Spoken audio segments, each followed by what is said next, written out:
दुःख मेरो शरीरको एक अभिन्न अङ्ग हो।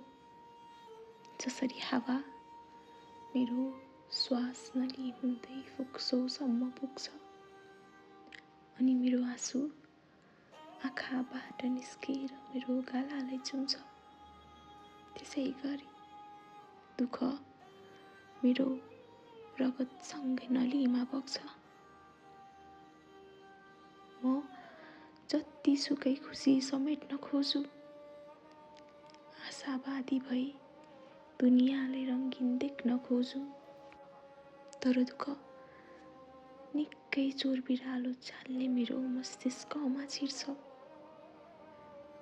दुःख त्यो चित्ती ठाडिएको छरीको चुकासरी मेरो शरीरसँग टाँसिएको छ।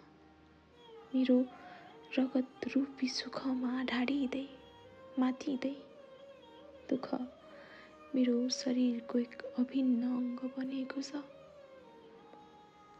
यो दुःखको निकास कसै गरी भएन। मेरो लवस यी शब्द तिम्रा लागि निकै अपत्यारिलो हुन सक्छ।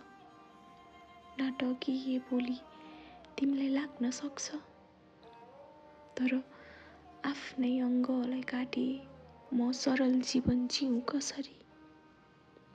आखिर दुःख मेरो शरीरको एक अभिन्न अङ्ग बनेको छ, अभिन्न अङ्ग बनेको छ।